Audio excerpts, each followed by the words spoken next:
Hey, welcome to Daily Devotions, 3-minute thoughts to encourage your day. I heard a fellow tell me one time that the things that are ruining America are twofold. One is coffee breaks, and the other are vacations. I'm not sure I agree with all that, but I do get his point. You know, there's folks who many times spend more time drinking coffee at work than they actually do working, and I guess that is a problem. But that's not something that should be true for the believer. I was reading from Colossians chapter 3 today, and verse 22 says, "Bondservants, obey in all things your masters according to the flesh, not with eye service as man-pleasers, but in sincerity of heart, fearing God. And whatever you do, do it heartily as to the Lord and not to men, knowing that from the Lord you will receive the reward of the inheritance. For you serve the Lord Christ. But he who does wrong will be repaid for what he has done, and there is no partiality." As I read the passage here, there's a couple things that come out to me as I consider a Christian's work ethic in the workplace.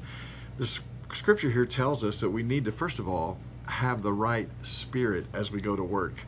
Obey your masters in all things. And I realize in the day Paul writes this, 50% or so of the population were in a slave-type relationship with a master, and that was kind of the way that worked in the days of the Romans.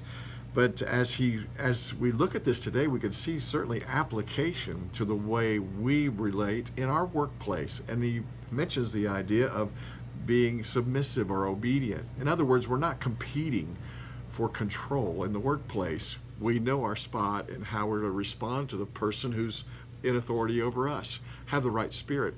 He also tells us to have the right conduct, give an honest day's work, not according to the flesh. He says, not with eye service, but obey your masters according to the flesh, and not as men pleasers, but do it with a sincere heart.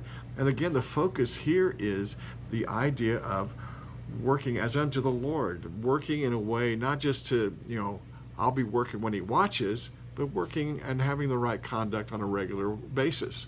Having the right conduct. Number 3, having the right attitude at work. He says, do it heartily as unto the Lord. I think that's a great phrase. Do it heartily. It means do it with a warm, friendly attitude, not with a grudging spirit. Do your work with the right attitude.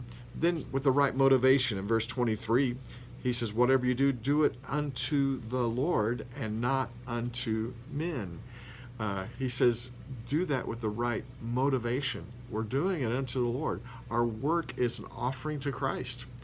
The way we do our work day is a demonstration of our love for him. And we take that attitude in there, and it produces a motive in us for doing a good job at work. And then doing it with the right objective. He goes on to talk about knowing that we're going to receive a reward from Jesus one day as a result of the hard work we put in today. Our goal, our objective is to please and glorify him, and because we know that one day we'll give an account to him. That's a powerful way to be a witness in our workplace. I hope we'll keep that in mind. Lord, thank you for your word today. Please bless it and guide us as we seek in our workplace to honor you and represent you well. In Jesus' name.